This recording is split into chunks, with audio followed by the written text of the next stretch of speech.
Kita dengan China itu kalau istilah diplomatiknya itu Comprehensive Strategic Partnership sejak 2013. Sebelumnya 2005 itu Strategic Partner. Oke. Kalau bahasa biasanya gitu, dulu teman, sekarang kita bersahabat. Sudah 3 atau 4 tahun terakhir ini partner dagang terbesar China adalah ASEAN. Ya. Dan kita kan pemimpin di ASEAN. Bahwa Indonesia salah satu tempat yang menarik untuk mereka berinvestasi. Pada satu pertemuan antara Presiden Xi dan Presiden Joko Widodo itu topik pembahasannya durian. Niwen wo ai niyo tosen wo ai niyo jivan. 你去想，你想你去看一看，月亮代表我的心。耶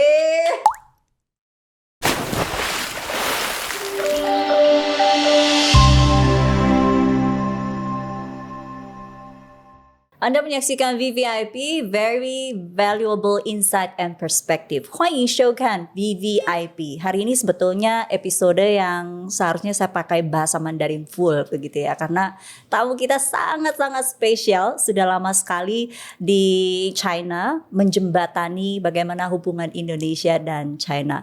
Beliau adalah sosok yang sangat inspiratif, sosok yang sangat saya hormati dan menjadi idola saya udah cukup lama sekali. Beliau adalah Duta Besar Indonesia untuk China, Bapak Jauhari Oratmangun. Apa kabar Pak Jo? Kabar baik Sumi, senang bisa jumpa di sini. Saya lebih senang lagi akhirnya bisa wawancara Bapak, bisa duduk di sini ya.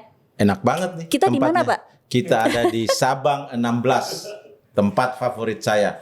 Nongkrong dan jumpa teman-teman. Sekalian hari ini promosi ini, kebetulan tempat kita sering ketemu ya Pak ya. Iya, exactly. Iya. Jadi langganan di Sabang 16 nih Pak Jo. Sangat. Ya kan? Enak lah semua pokoknya. Enak ya semua pokoknya ya. Yang paling enak sebenarnya tempatnya dan ambience-nya. Hari ini kita kedatangan Pak Jo, tambah ambience-nya tambah mudah-mudahan ya. asik lah. Amin, amin, Oke. amin. Pak Jo apa kabar? Kabar baik. Kalau ke Indonesia kan selalu senang ya. Ada aja rasa senang kalau kita kembali ke Indonesia, khususnya di Jakarta. Jadi suasananya senang. Suasana hati maksudnya. Suasana hati, ketemu teman-teman lagi Ketemu begitu ya. teman-teman, keluarga, anak, cucu kan enak. Iya. Pak Jo lama sekali kayaknya udah di China ya. Mungkin bisa dibilang Duta Besar Indonesia untuk China terlama ya Pak ya? Kayaknya Betul begitu nggak? sih. Berapa tahun ya? Udah mendekati 7 tahun lah ini. Ya itu paling Udah. lama loh sejauh ini. Iya, sejauh ini nggak tahu juga kenapa nggak ditarik-tarik. Kenapa? Betah atau mungkin betah. terlalu piawai kali Pak. Jadi ya udahlah daripada cari lagi, udahlah Pak Jo Enggak aja. juga sih yang PI banyak, tapi mungkin karena apa ya? Kelupaan kali. Lupa pula. Ya enak kok di sana, sudah banyak teman juga di sana, suasananya menyenangkan, hubungan dengan Tiongkok juga semakin baik. Jadi ya saya memang betah di sana. Pak, kita VVIP ini memang tempat kita mau belajar begitu Oke. ya. Banyak dari negara-negara lain yang mungkin sudah jauh lebih maju atau selangkah di depan kita gitu ya. Hari ini kita mau belajar dari China. Jadi Pak Jo orang yang tepat saya Mudah-mudahan tanya-tanya ya. begitu ya. Pak Jo dari mungkin tahun pertama ditempatkan di China sampai detik ini, seperti apa sih perubahan perkembangan yang terjadi di China yang mungkin tidak kita lihat di pemberitaan atau di layar kaca? Mungkin saya mulai dengan bagaimana perubahan hubungan dulu ya antara kita dan Tiongkok. Dan biasanya saya senang sampaikan dalam bentuk angka supaya kita dapat picture yang jelas begitu. Kita dengan China itu kalau istilah diplomatiknya itu Comprehensive Strategic Partnership sejak 2013. Sebelumnya 2005 itu Strategic Partner. Oke. Kalau bahasa biasanya gitu, dulu teman, sekarang kita bersahabat. Nah, treatment kepada teman dan sahabat kan mestinya ada perbedaan lah. Nah, waktu saya sampai sana, saya sampaikan juga begitu. Nah, kita ini kan bersahabat, mestinya terrefleksikan juga di angka-angka, angka perdagangan, angka investasi, angka turis yang berkunjung, dan lain-lain. Nah, itu yang kemudian bisa ada ukurannya yang jelas. Misalnya saya masuk, perdagangan kita masih di kisaran 70-an miliar US dollar, data kepabeanan China. Kita defisit.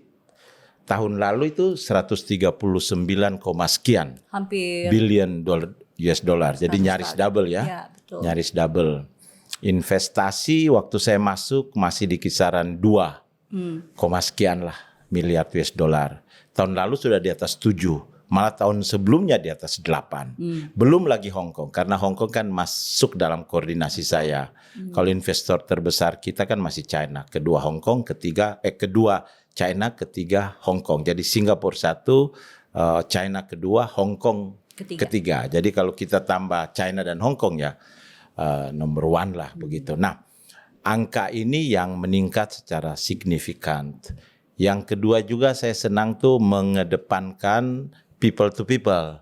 Karena comprehensive strategic partner itu kan 3 pilar.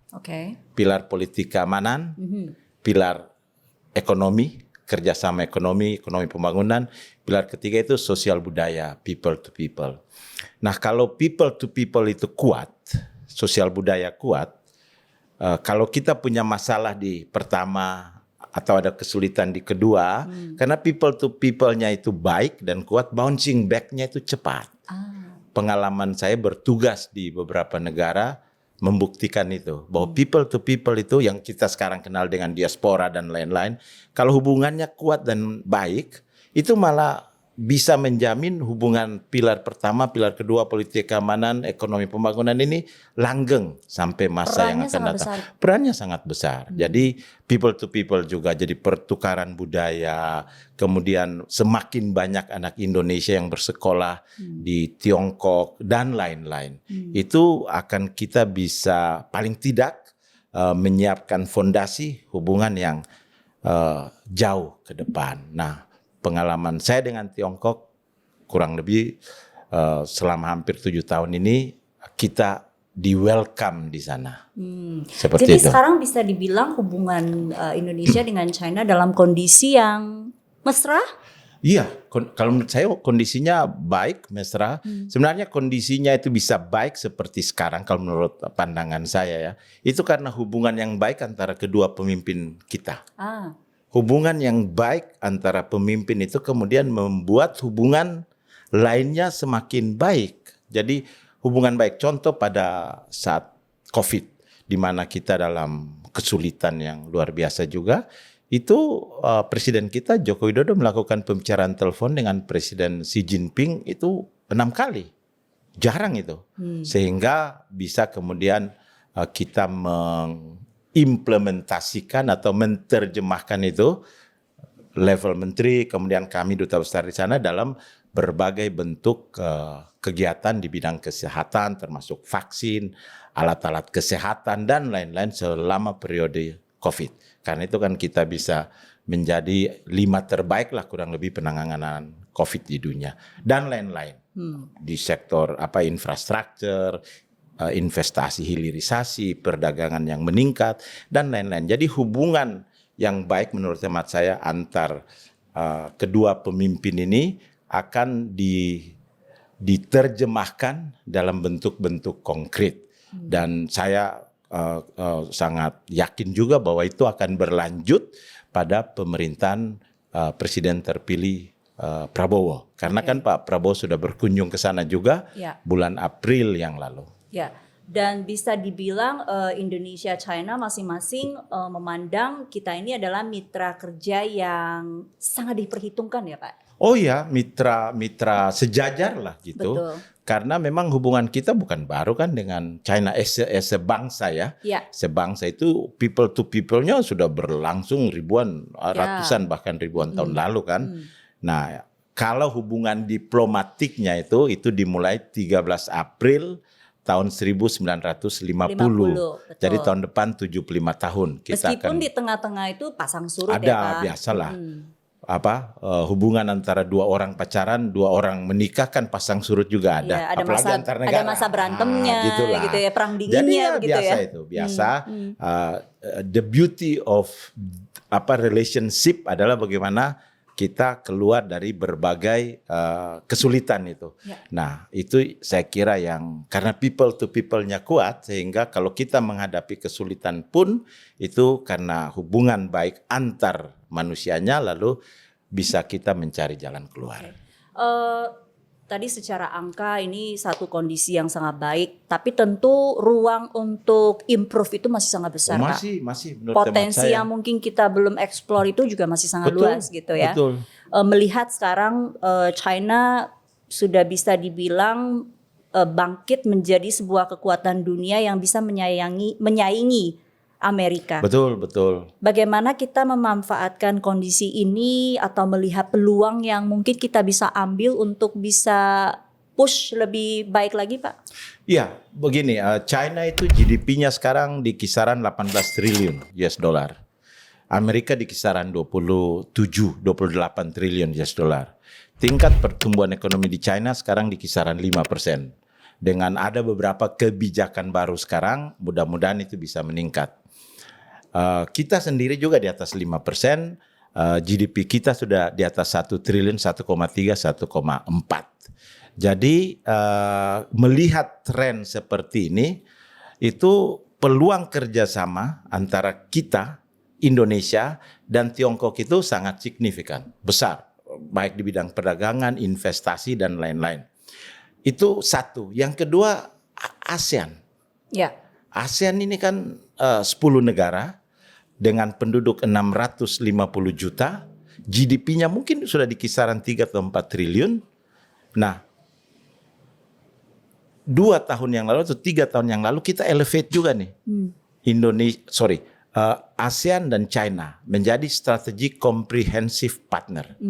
Itu visi dari pemimpin-pemimpin ASEAN dan pemimpin China. Alhasil dari peningkatan atau elevasi dari hubungan tersebut, sudah 3 atau 4 tahun terakhir ini partner dagang terbesar China adalah ASEAN. Ya.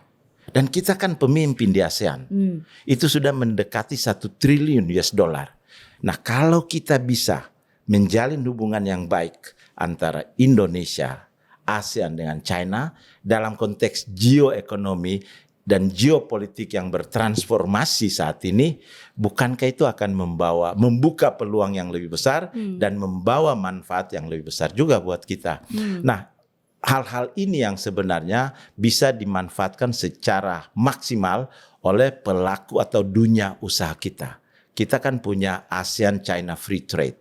Kemudian sekarang kita punya RCEP. Ya. Nah, itu kan di-launch di Bali tahun 2011 pada saat kita menjadi ketua ASEAN, dan sejak 2 tahun lalu sudah dijalankan. Ini peluang-peluang yang diciptakan oleh kesepakatan regional antara kita dan China. Belum lagi RCEP kan 15 negara. Ini peluang yang luar biasa.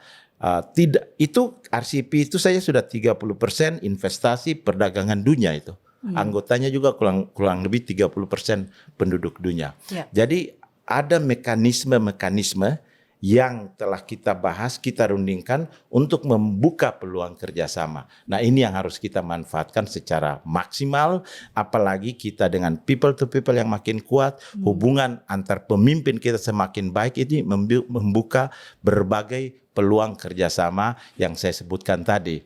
Kalau selama 5-6 tahun perdagangan kita bisa double, harapan saya 5-6 tahun ke depan harus double juga gitu. Karena waktu saya masuk di sana kita itu ranking kelima di ASEAN. Itu yang saya sulit terima. Kenapa kita as a leader di ASEAN, as a biggest economy in ASEAN, we are number 5 gitu, nomor 5 lah. Sekarang nomor 3. Dengan nilai value added-nya yang signifikan, dan kurang lebih 3-4 tahun terakhir kita sudah surplus. Kalau tren ini bisa kita tetap jaga untuk 5-10 tahun ke depan, bukankah akan sangat baik buat kita? Oke, jadi peluangnya sebetulnya udah di depan mata Ya. dan melihat bagaimana kebijakan pemerintah Tiongkok sekarang Betul. yang mendorong para pengusahanya untuk bisa keluar dari Tiongkok, investasi gitu ya. Betul. Dan ya kondisi dengan Amerika kan tidak memungkinkan mereka untuk terlalu banyak. Membuka peluang untuk kita. Betul. Nah, jadi peluang itu sebenarnya udah di depan mata. Sudah. Nah, yang jadi hambatan atau maksudnya yang kita belum lakukan untuk menggrab peluang itu apa, Pak? Saya kira peluang itu sudah mungkin karena informasi yang pertama ya. Tetapi sekarang kita kan menyebarkan informasi tersebut karena perkembangan di China pun investor-investor itu ingin masuk ke Indonesia, masuk ke ASEAN. Case of point contoh yang bagus itu kan kendaraan listrik misalnya, ini yang lagi tren ya. Itu kan dia kalau masuk dari China ke Eropa atau ke Amerika kan mereka memberikan tarif yang baru. Tapi kalau dia investasi di Indonesia, kalau khususnya setir kanan akan ke negara lainnya, apabila TKDN sudah bisa 40%, kan itu menjadi produk Indonesia. Jadi kan tidak mengalami hambatan tarif di negara lainnya yang mengimplementasikan untuk produk dari China. Itu salah satu. Karena itu dalam promosi di Tiongkok kami sampaikan kalau datang dan berinvestasi di Indonesia itu kesempatannya pasar Indonesia. Karena kita kan 280 juta, kelas menengah meningkat. Yang kedua pasar ASEAN 650 juta, kelas menengahnya juga meningkat. Asia Pasifik, Australia, New Zealand dan lain-lain, dan tentunya later on pasar Eropa dan pasar Amerika. Jadi jadikanlah Indonesia sebagai hub untuk produksi. Itu yang saya sampaikan tadi, peluang yang terbuka di bidang electric vehicle. Belum lagi ekosistem pendukungnya, baterai salah satu, karena kita punya nikel, kan begitu. Jadi ini yang saya kira sedang dibahas dengan kebijakan pemerintah yang memadai, dan mereka menganggap sekarang bahwa Indonesia salah satu tempat yang menarik untuk mereka berinvestasi. Ya, dan memang itu sudah terrefleksi ya. Dari investasi yang masuk gitu ya ke Indonesia.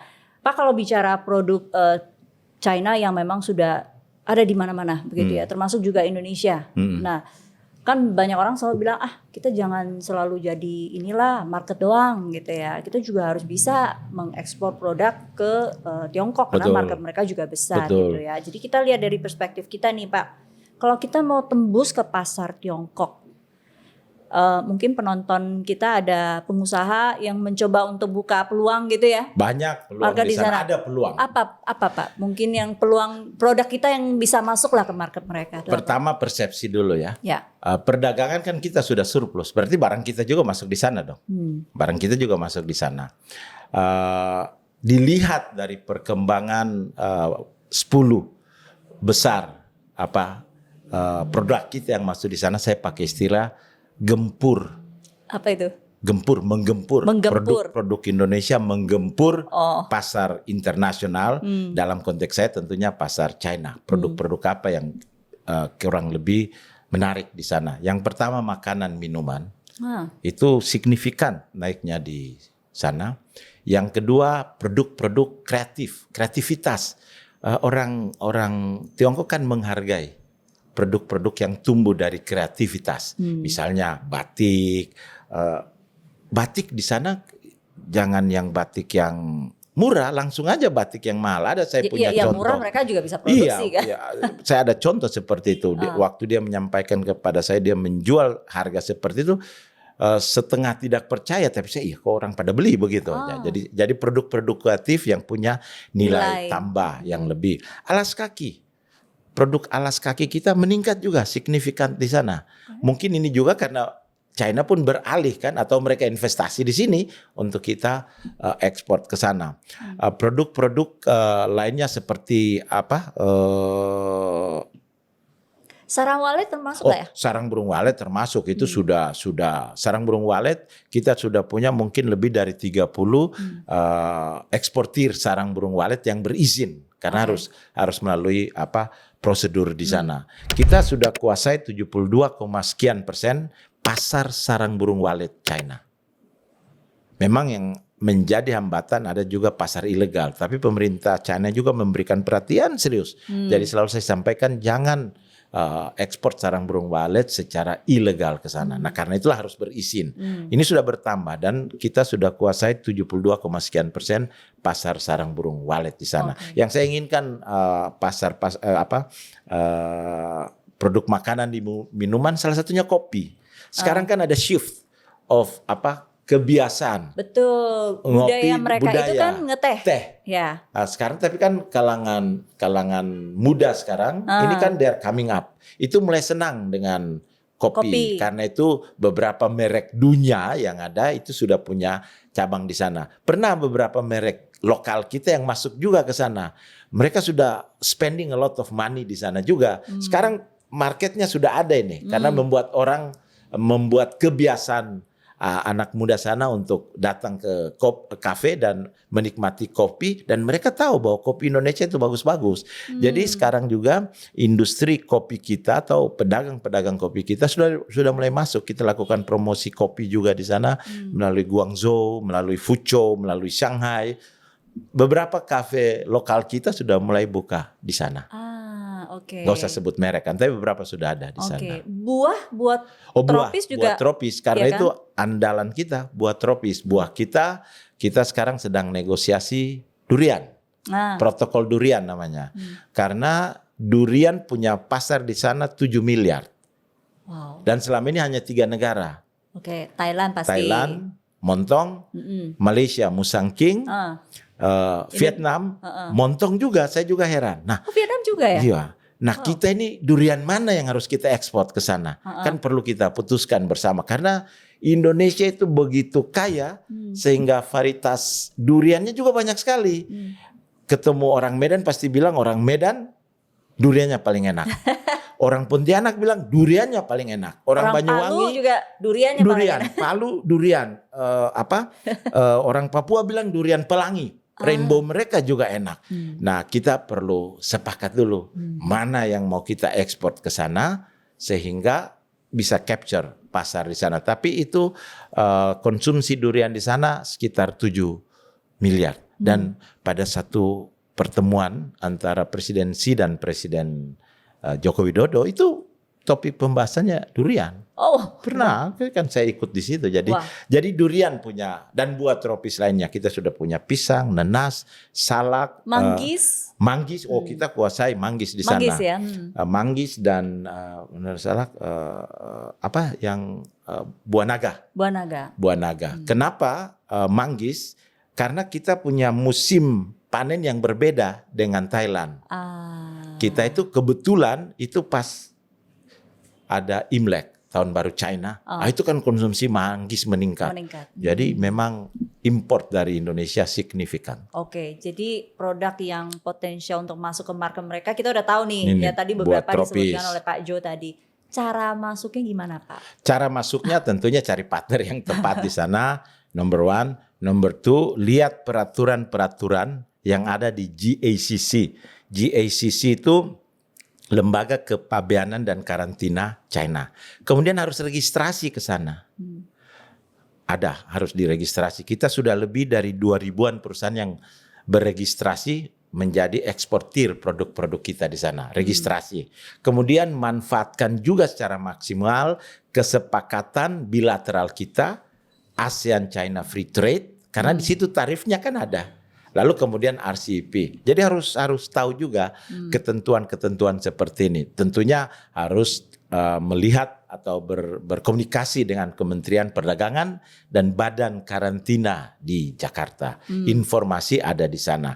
Kalau dengan kedutaan kita punya Atase Perdagangan, kita punya ITPC, itu International Trade Promotion Center. Jadi pusat promosi perdagangan internasional. Jadi bisa berkomunikasi. Tapi karena di Jakarta berkomunikasilah dengan institusi-institusi pemerintah yang mengetahui bagaimana berdagang dengan China. Jangan lupa juga berkomunikasi dengan asosiasi-asosiasi di sini karena mereka kan sudah sering melakukan itu. Udah pengalaman. Udah pengalaman lah. Jadi bisa berkomunikasi juga dengan mereka. Kurang lebih seperti itu. Tapi benar nggak berdagang sama orang China susah?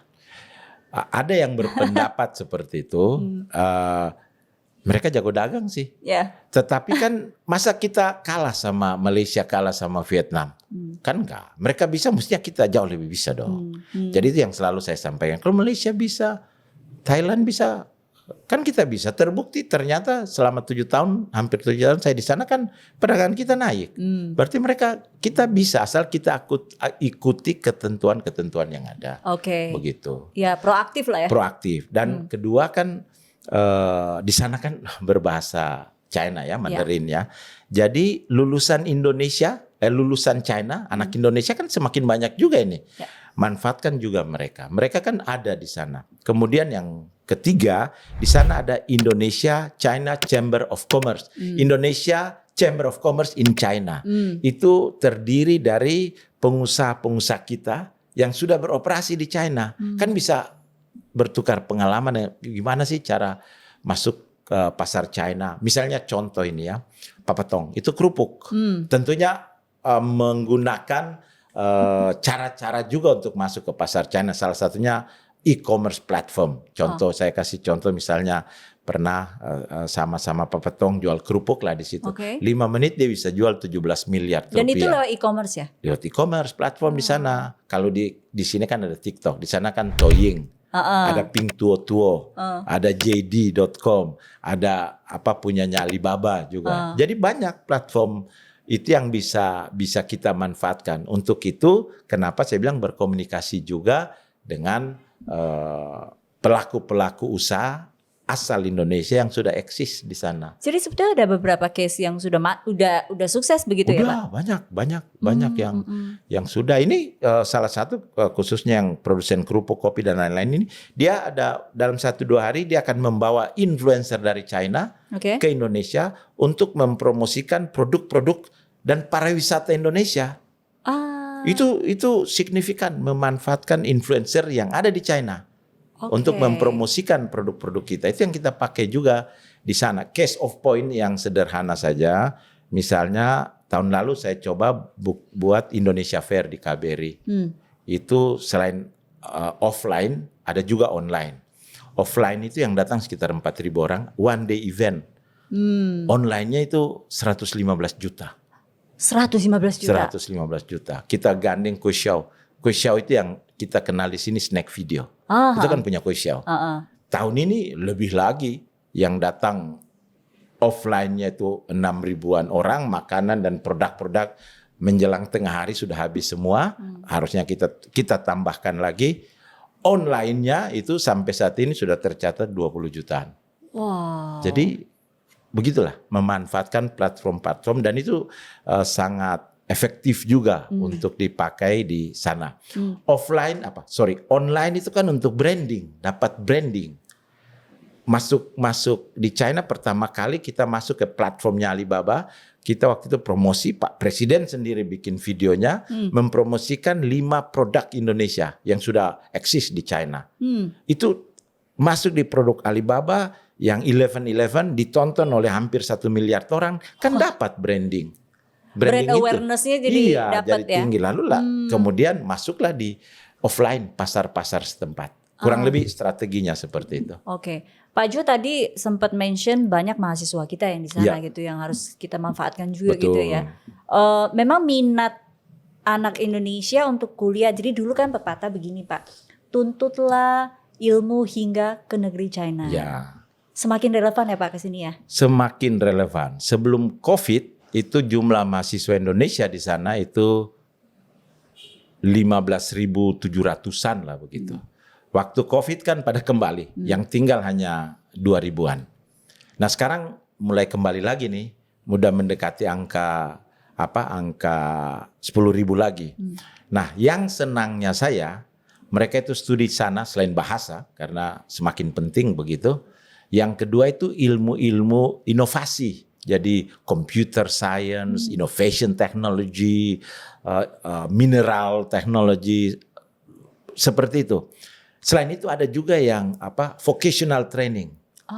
Jadi sekolah yang bisa bikin chips, sekolah yang bisa bikin barcode, sekolah yang bisa itu, dan beberapa dari mereka itu kembali ke sini bikin startup, kerja di industri Tiongkok yang berinvestasi di Indonesia, dan itu permintaannya tinggi karena setiap tahun kita menerima permintaan dari industri-industri tersebut untuk memberikan announcement bahwa mereka butuh tenaga, jadi lulusan dari sana bisa melamar. Kemudian yang kita hasilkan adalah PPIT, di sana nama organisasinya Persatuan Pelajar Indonesia di Tiongkok, didukung oleh KJRI, kita membuat job fair. Sehingga industri-industri yang membutuhkan tenaga kerja lulusan sana itu kemudian bisa tertampung gitu ya Pak? Tertampung, kurang lebih begitu. Jadi kita berharap orang Indonesia yang generasi muda sekarang bahasa Inggris itu sudah cas-cis-cus, cepat mereka. Jadi tinggal sekarang kalau tambah lagi satu bahasa Mandarin, bahasa China, wah itu sudah modal. Ini dicatat tips dari Pak Jo nih, Modal ya. Kuasai kan bahasa Inggris sudah, ya kan? Kuasai lagi bahasa Mandarin. Sudah. Udah kuasai dunia itu Pak? Iya. Jadi bagus untuk masa depan mereka. Oke, jadi buruan ya belajar Mandarin. Nanti kalau mungkin, Sumi kan jago bahasa Mandarin. Ya jangan cuma saya. Iya, Kita maunya anak-anak muda lebih banyak anak-anak Pak. muda lah. Ya. Kan? Mau sekarang kan berkembang juga di sini kursus-kursus bahasa Mandarin ya. Iya, meningkat secara signifikan. Banyak yang sekolah ke sana ambil bahasa. Jadi dan beberapa anak Indonesia masuk di universitas terbaik di China. Dan yang terbaik di sana, China sekarang kan jadi terbaik di Asia, malah masuk dalam terbaik di dunia juga kan. Jadi good. Jadi Pak Jo melihat bahwa anak-anak muda sekarang yang kuliah ke China itu nggak sekedar pulang membawa ijazah begitu ya? Oh ya, mereka dapat yang lain. Pertama mereka dapat ijazah tentunya. Kedua dapat bahasa. Yang belajar perdagangan dan lain-lain mendapat ilmu berdagang kan. Yang ketiga etos kerjanya. Ya. Mereka dapat etos kerjanya. Keempat, kemudian mereka tahu culture di sana. Jadi kemudian kelak mereka bisa menjadi jembatan kata-kata untuk berinteraksi, apakah itu politik, ekonomi atau sosial budaya, karena mereka sudah punya kemampuan menjadi, istilah saya itu jembatan kata-kata, konektivitas untuk berhubungan dengan orang Tiongkok. Iya, jadi sambil belajar di sana mereka juga sudah membangun network gitu ya. Ada juga yang menikah dengan orang sana kan? Banyak kayaknya ya. Ada juga. Sudah terjadi lintas pernikahan lintas negara juga, begitu ya. Kurang lebih begitu. Pak Jo, tahun depan itu kan 75 tahun ya? Nggak sadar ya udah 75 tahun. Iya, nggak sadar setelah mengalami pasang surut, ke depan sih kita berharap hubungannya akan semakin membaik. Apa kira-kira yang masih bisa kita lakukan Pak untuk membuat hubungan kita dengan Tiongkok akan lebih benefit us juga gitu? Iya, tahun depan itu ada 3 event besar. Pertama dalam konteks bilateral kita 75 tahun. Dalam konteks yang lebih luas sedikit adalah 75 tahun konferensi Asia Afrika. Di mana kan Indonesia, China salah satu pelaku utamanya juga saat itu kan. Dan yang most important thing 80 tahun kemerdekaan Indonesia. Nah, kita harus merancang sesuatu untuk mengisi perayaan-perayaan ini untuk menuju ke yang kita sebut Indonesia Emas. Indonesia Emas kan dari tahun depan itu hanya 20 tahun. Indonesia Emas kan 2045. Ya. It's only 20 years. Ya. Sejak tahun depan kan. Kalau kita berpikir ke belakang nih, lihat 20 tahun yang lalu. Dan 20 tahun kemudian kita saat ini kan banyak sekali nih perkembangan. Jadi visi apa lagi yang harus kita isi sehingga kita bisa raih tahun emas Indonesia tersebut. Nah, dalam konteks ini mengisi jalan menuju tahun emas tersebut ada beberapa yang menjadi prioritas kita dengan China. Satu untuk tentunya perdagangan investasi harus terus kita tingkatkan, hambatan-hambatan perdagangan harus kita rundingkan untuk diselesaikan, diversifikasi produk-produk yang masuk ke China, harus kita pikirkan juga apa saja produk-produk yang kita unggul begitu, yang bisa kita masuk. Kita kan bisa belajar dari 10 produk unggulan kita belajar juga dari 10 produk ekspor China ke negara atau import China dari negara lainnya. Bisa nggak kita mengisi import mereka dari negara-negara lain? Nah, ini bisa kita belajar. Jadi perdagangan, investasi kita akan prioritaskan 4 atau 5. Yang pertama itu infrastruktur, belajar dari China. Mereka juga kan mulai dari pembangunan infrastruktur. Infrastruktur perlu, dan saya kira Pak Jokowi sudah memulainya sejak 10 tahun yang lalu kan sampai sekarang, dan hasilnya mulai kita rasakan. Yang kedua itu di bidang green economy, sustainability. Karena itu yang trending ke sana. Kita punya kesempatan untuk membuat satu ekosistem karena kita punya nikel dan lain-lainnya, kita punya target 2035, target 2060. Nah, ini bisa, dan saya kira dengan hadirnya beberapa konferensi-konferensi dunia di Indonesia kan itu mengarah ke sana, dan kita telah menyiapkan itu juga. Yang ketiga itu adalah digital economy. Karena digital ini bisa membuat kita leapfrogging.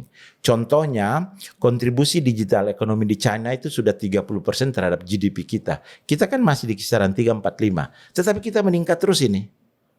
Tahun 2025 prediksi digital ekonomi ASEAN itu 250 juta.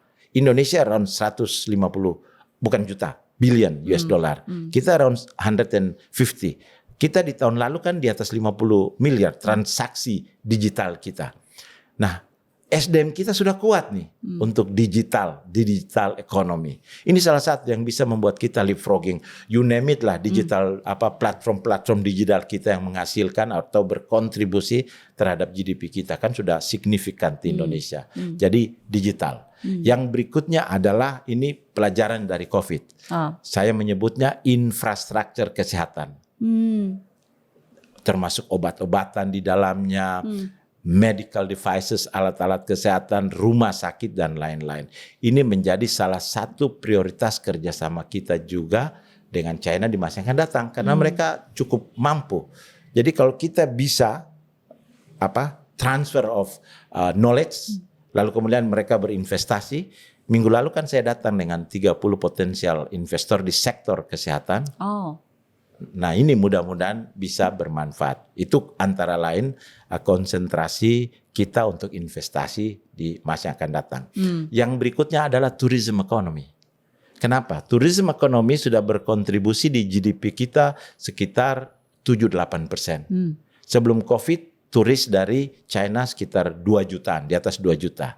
Tahun lalu sudah hampir 800.000. Tahun ini targetnya 1,5 juta. Kalau kita bisa ikut juga menarik investor China, turis China ke sini, khususnya yang turis berkualitas, quality tourism, itu akan ikut berkontribusi juga terhadap GDP kita. Jadi kalau hubungan kita perdagangan, investasi dengan China berkembang secara signifikan, tourism ekonomi juga berkembang secara signifikan, kontribusi dari kerjasama ini akan signifikan juga ke GDP kita. Dengan demikian tingkat pertumbuhan kita juga bisa bertambah. Nah, selain itu di pemerintahan Pak Presiden Jokowi mendatang, Prabowo, ada sektor lain yang akan dimasukkan, pertanian. Karena China kan cukup kuat juga di pertanian. Sektor pertanian, lalu sektor perikanan. Bukankah ini akan semakin baik untuk menjaga momentum pertumbuhan kita 5%, dan kalau lihat dari wawancara-wawancara atau pernyataan-pernyataan yang disampaikan oleh Bapak Prabowo dan timnya, itu kan optimis bahwa kita bisa di atas 5% dengan kebijakan-kebijakan yang tepat. Mudah-mudahan hubungan yang baik antara Indonesia dan Tiongkok bisa juga berkontribusi untuk mencapai target pertumbuhan tersebut. Dan yang terakhir adalah people to people yang saya sebutkan tadi. Itu harus bisa diperkuat untuk menjamin bahwa hubungan kita sampai tahun emas 2045 akan terus berlangsung dengan baik. Karena menurut hemat saya, negosiasi people to people, perundingan kebijakan ekonomi itu perundingan yang harus mengisi perut kita kan. yang sifatnya kan harian, Yap. mingguan, bulanan. Di perundingan yang sifatnya politik keamanan ini butuh waktu yang lama. Jadi jangan campur begitu. Ini butuh waktu yang lama. Ini nih masalah harian, masalah mingguan, masalah bulanan nih. Nah, ini semua kalau dilakukan dengan irama yang sama, mudah-mudahan hasilnya akan baik buat rakyat Indonesia. Amin. Kita lihat tahun depan ya, Ya. di momentum 75 tahun. Ya, betul. Cuma sayangnya Pak Jo sudah nggak menjabat ya, atau akan lanjut? Enggak lah, kita mau pulang. Satu yang biasa saya sampaikan juga, belajar dari pengalaman saya selama 42 tahun berkarir sebagai diplomat. Apa yang mendrive negara-negara besar ini untuk maju? Ya. Menurut saya ya, pengalaman yang ada, yang mendrive negara untuk maju adalah rasa cinta akan bangsa yang kita kenal dengan nationalism. So nationalism will drive the economic growth of one country, not the other way around.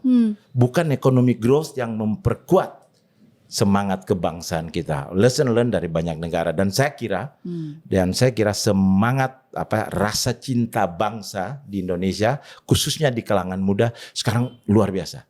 Berkembang luar biasa. Nggak percaya, nonton bola aja deh. Lihat semua orang nyanyi luar biasa kan lagu-lagu kebangsaan. Bukan hanya nonton bola, konser Bruno Mars saja nyanyinya lagu Indonesia Raya dulu dan lain-lain. Nah, ini kan ada semangat yang luar biasa yang ada di kalangan anak muda kita untuk ingin melihat bagaimana Indonesia ini mencapai Indonesia Emas 2045. Nah, ini dia rasa cinta bangsa ini yang harus tetap digemakan, sehingga dari rasa cinta bangsa itu akan berkontribusi untuk kemajuan bangsa. Kira-kira gitu. Ini perlu di-highlight begitu ya, dan saya rasa saya setuju karena episode sebelumnya ketika wawancara dengan Dubes Indonesia untuk Vietnam, dia juga mengatakan yang sama. Nah, itu Spirit dari rakyatnya itu menjadi kunci utama Betul. buat sebuah negara bisa move forward begitu ya Pak, untuk melangkah ke depan. Pak, hubungan people to people kayaknya Pak Jo paling piawai nih. Saya perhatikan nih di YouTube ya kan, di beberapa media. Kenapa ya media di China itu paling seneng gitu wawancara Pak Jo? Kira-kira kenapa Pak? Apa ya? Ya mungkin karena hubungannya. Misalnya kalau presiden mau datang, mereka minta wawancara. Presiden Xi Jinping mau ke sini, mereka minta wawancara. Dan banyak memang media di China, mungkin karena melihat hubungan yang baik antara Indonesia dan China. Pintu pertama kan duta besarnya dulu atau kedutaan besar Republik Indonesia. Jadi saya juga begini, media menurut saya ya itu punya peran yang sangat signifikan untuk memberikan informasi yang positif kepada masyarakat. Jadi saya di sana, saya ingin media juga memberikan informasi yang baik dan positif mengenai Indonesia. Begitu juga media Indonesia. Nah, media punya peran yang luar biasa. Karena itu pertama kali saya tiba di sana, saya mencoba mendekat ke media dan mereka menerima. Saya undang mereka ke KBRI, kita melakukan, saya pakai istilah Indonesia Update setiap 6 bulan. Jadi supaya mereka dapat informasi yang benar dari tangan pertama di sana, adalah duta besar Indonesia di sana, mengenai Indonesia yang mungkin mereka belum kenal. Dengan informasi tersebut mereka bisa berikan atau memberitahukan kepada masyarakat di Tiongkok, ini loh Indonesia versi duta besar Indonesia di Tiongkok. Alhamdulillah, puji Tuhan, so far bagus begitu. Nah, karena itulah permintaan wawancara cukup signifikan di sana, dan oke lah. Bukan oke lagi, kayaknya sering suruh nyanyi juga nih. Iya, itu satu juga kan, to break the ice kan, kalau memulai kan kita mulai dengan lagu. Istri saya biasa karena dia suaranya bagus, kalau saya suara pas-pasan. Sudah kita nyanyi sama-sama, itu rupanya disenangi juga di sana gitu. Nanti kita insert ya, kita masukin nih gimana Pak Dubes tuh biasanya kalau nggak di awal wawancara atau di akhir wawancara tuh nyanyi dulu gitu ya kan. Betul, ada apa tuh. Nyanyi lagu apa? Oh, lagu banyak. Kalau lagu-lagu Indonesia yang populer di sana kan Ayo Mama. Ada versi Mandarinnya Versi loh. Mandarinnya, Ya kan? Bengawan Solo luar biasa. Lisoy, Ya, lagu lagu Batak. suku Batak ya kan. Lagu Batak juga ada di sana. Ada juga lagu Indonesia yang populer di sana karena dinyanyikan oleh salah satu penyanyi populer di Asia. Tien Min Mi. Itu kan Dayung Sampan. Jadinya kan Tien itu Min Mi. katanya asalnya dari Indonesia Iya, nih. Iya kan gitu. sejarahnya. Gitu. Jadi banyak lagu Indonesia yang populer di sana dinyanyikan oleh penyanyi-penyanyi papan atas juga di sana di berbagai show. Karena itulah kami tampil di berbagai show di sana karena lagu ini sudah populer ya kita mulai aja dengan lagu itu kan sehingga bisa menarik. Kalau yang offline Indonesia Fair atau yang lain-lain ya kami nyanyilah juga lagu-lagu itu. Gimana kalau kita nyanyi? Boleh. Ya Pak Jo aja yang nyanyi, saya nggak bisa. Berdua dong. Saya teksnya ada. Apa biasanya lagu yang disuruh nyanyi sama media-media sana apa? Salah satunya itu Moon Represent My Heart. Yue Liang Tai Biao Wo Yes, Ji. exactly. By Teresa Teng ya. Teresa Teng. Gimana gitu. Pak? Dikit aja lah. Ni wen wo ai ni yo tosen wo ai ni yo chi fan. 你去想，你想，你去看一看，月亮代表我的心。 Pantesan Bapak jadi media darling di China. Ternyata begini ya Pak ya. Jadi Iya. kalau diwawancara ice breakingnya gitu ya dulu ya. Iya, Ya udah nyanyi kasih satu dulu. lagu dulu gitu. Iya, nyanyi dulu, nyanyi sama-sama. Kan senang juga mereka nyanyi Iya. lagu-lagu China kan karena saya di sana. Kalau kita di Indonesia Ayo Mama begitu. Tapi Ayo Mama populer sekali di sana. Iya, saya tahu juga. Saya beberapa kali liputan ke sana itu kalau event besar tuh biasanya ya lagu-lagu begini nih yang dibawakan. Sama Rayuan Pulau Kelapa. Ya, betul. Kita malah jangan-jangan anak muda kita nggak tahu lagi lagu-lagu Nyanyi Iya kan? Rayuan Pulau Kelapa, bisa nggak? nggak bisa. Ya.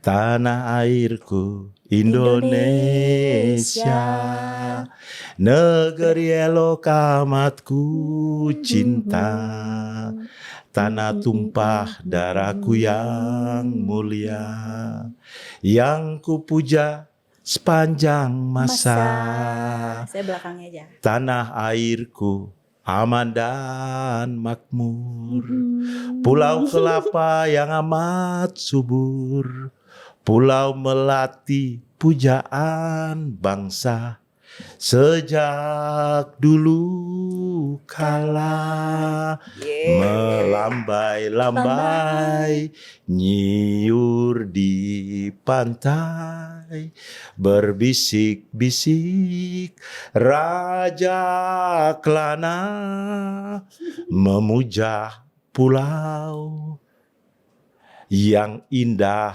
permai, tanah airku Indonesia. Ini nggak hafal nih anak-anak muda. Ayo coba dicari ya lagu-lagu kita Iya. tuh. Yang udah sampai ke China loh.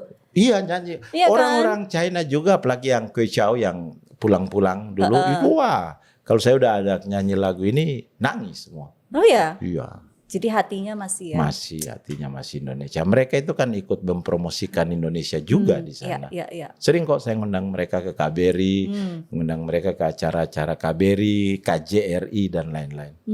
Pak, terakhir Pak, apa harapannya buat hubungan Indonesia China lebih baik ke depan, atau mungkin lesson learn yang mungkin Bapak pribadi dapatkan selama 7 tahun menjembatani Indonesia China, Pak? Ada hal-hal baik di China yang bisa kita emulate, meniru ya, yang positif untuk kemajuan bangsa ini. Misalnya yang saya sudah sebutkan tadi, rasa cinta bangsa. Itu perlu kita tumbuh kembangkan terus, rasa cinta bangsa. Yang kedua, etos kerjanya. Etos kerjanya itu bagus, luar biasa. Kita etos kerja juga kita bagus, tinggal kita tingkatkan lagi. Nah, harapan saya ke depan bahwa hubungan antara Indonesia dan Tiongkok ini harus terus kita perkuat. Kenapa? Geoekonomi, geopolitik juga kan sedang bertransformasi. China mungkin beberapa tahun ke depan lagi secara ekonomi kan akan menjadi negara ekonomi terkuat di dunia. Nomor 2, Amerika Nomor 3 mungkin India. Nomor 4 ASEAN. Kita diprediksi nomor 5, 6 atau 7 tergantung pace dari pembangunan ekonomi kita, tingkat pertumbuhannya berapa. Itu tidak lama lagi, kalau kita tahun emas kan hanya 21 tahun dari sekarang. Think about 21 tahun yang lalu dan lihat di mana kita sekarang. Kalau kita memotret Indonesia dari luar itu kemajuannya signifikan, luar biasa. Karena itulah hasil kajian menyebutkan bahwa kita akan menjadi negara yang 6 atau 7 besar dunia di tahun 2045. Itu nggak lama lagi. Nah, kita dalam konteks inilah tetap menjalankan kebijakan luar negeri bebas aktif. Termasuk diantaranya dengan China. Juga dengan negara-negara sahabat lainnya. Dalam konteks global ini kita pemain tengah. Tapi yang pemain tengah yang kuat dan berpengaruh. Kalau kita bisa menjembatani atau membuat ketegangan-ketegangan yang ada ini semakin mereda, manfaatnya akan ada ke Indonesia juga. Dan kita mampu untuk itu. Diplomasi kita telah membuktikan itu. Oke, kita catat. Kita mampu, itu kuncinya. Melaksanakan itu. Terima kasih. Terima Pak kasih, Dubes untuk Mbak waktunya, lesson learn dan juga pengalaman yang udah Bapak sharing tadi luar biasa. Mudah-mudahan bermanfaat. Mudah-mudahan ini banyak yang nonton, banyak belajar juga. Amin. Begitu, terima kasih Pak Dubes Sama-sama. sekali lagi. Xie Xie. Zuo Hali Tash, nama Mandarin. Wose Cho Hali. Zuo Hali. Apalagi Pak, apalagi? Udah cukup itu dah. Luar biasa. Iya. Terima kasih Pak Jo, sehat-sehat ya. Boleh. Saya mau nyanyi satu lagu asal dari Tanimbar ya. Boleh. Dari pulau saya jangan disuruh ikutan nyanyi Jangan, ya. ini Saya karena tahu loh. asalnya saya kan berasal dari Pulau Tanimbar di Maluku, di bawah lagi sana. Lagunya itu lagu anak perantau. Oke. Karena dulu saya sewaktu merantau ke Jogja senang menyanyikan lagu ini. Nostalgia Jadi, dikit Pak. nostalgia ya. Judulnya begini. Dodore sin longar duet el hielo bulan odirlon dalam loloi buar meda sem sawak loran tim safat kalen idure katorai fe tim balik mie mitungan morenang tolong manfialak berenang radu amangku minus dari elan koyak tolong sampaikan pada ayah ibuku saya dirantau baik-baik saja. Kurang itu lebih artinya begitu. gitu ya ternyata Iya. ya. Bapak kayaknya Itulah. habis pensiun Jadi penyanyi ya. jadi Mau bikin penyanyi. album deh. Cocok Pak. Cocok, saya pasti beli albumnya Amin, nanti. amin. Terima kasih sekali Sama-sama. Pak Jo. Terima kasih Anda sudah menyaksikan VVIP. Jangan lupa untuk subscribe Nalar TV dan juga silakan komen ataupun di-share apa kira-kira yang teman-teman ingin kita undang di program VVIP, dari mana kita ingin belajar begitu kira-kira. Thank you untuk Anda yang sudah menyaksikan VVIP. See you show cat.